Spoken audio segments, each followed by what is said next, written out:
BRS MLA పాడి కౌశిక్ రెడ్డి ఇంటి వద్ద ఉద్రిక్తత చోటు చేసుకుంది. హుజరాబాద్ బీఆర్ఎస్ ఎమ్మెల్యే పాడి కౌశిక్ రెడ్డిపై బంజారాహిల్స్ పోలీస్ స్టేషన్లో కేసు నమోదైంది. పోలీసుల విధులకు ఆటంకం కలిగించారంటూ కౌశిక్ రెడ్డిపై కేసు నమోదైంది. విధులకు ఆటంకం కలిగించడంతో పాటు బెదిరింపులకు గురి చేశారంటూ ఇన్స్పెక్టర్ రాఘవేంద్ర ఫిర్యాదు మేరకు కౌశిక్ రెడ్డి సహా 20 మంది అనుచరులపై బంజారాహిల్స్ పోలీసులు కేసు నమోదు చేసి దర్యాప్తు చేస్తున్నారు. నిన్న మధ్యాహ్నం బంజారాహిల్స్ పోలీస్ స్టేషన్ కు ఎమ్మెల్యే పాడి కౌశిక్ రెడ్డి వెళ్లారు.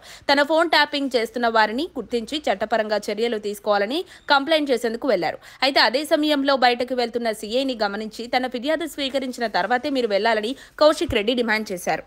కౌశిక్ రెడ్డిని అరెస్ట్ చేస్తారంటూ ప్రచారం జరుగుతున్న నేపథ్యంలో ఆయన ఇంటి వద్ద పోలీసులు మోహరించారు. మరోవైపు కౌశిక్ రెడ్డి నివాసానికి ఎమ్మెల్యే హరీష్ రావు వెళ్లారు. అయితే హరీష్ ను పోలీసులు అడ్డుకోవడంతో ఇరువురి మధ్య వాగ్వాదం చోటు చేసుకుంది. తన ఫోన్ ట్యాపింగ్ అవుతోందని పోలీస్ స్టేషన్లో ఓ ప్రజాప్రతినిధి ఫిర్యాదు చేయడానికి వెళితే ఫిర్యాదును పోలీసులు స్వీకరించలేదని, ఇది సరైంది కాదని మాజీ మంత్రి హరీష్ రావు మండిపడ్డారు. కౌశిక్ రెడ్డికి మద్దతుగా ఆయన నివాసానికి చేరుకున్న హరీష్ రావును కూడా పోలీసులు అడ్డుకొని అరెస్ట్ చేసి పోలీస్ స్టేషన్ కు తరలిస్తున్నారు. ఇక ప్రజాప్రతినిధి అయిన కౌశిక్ రెడ్డి ఇచ్చిన ఫిర్యాదుపై కేసు నమోదు చేయకుండా తిరిగి కౌశిక్ రెడ్డిపైనే కేసు పెట్టారంటూ బీఆర్ఎస్ పార్టీ శ్రేణులు మండిపడుతున్నాయి. పోలీసుల విధులకు ఆటంకం కలిగించిన ఈ కేసులో పాడి కౌశిక్ రెడ్డిని కూడా పోలీసులు అరెస్టు చేసే అవకాశం స్పష్టంగా కనిపిస్తోంది.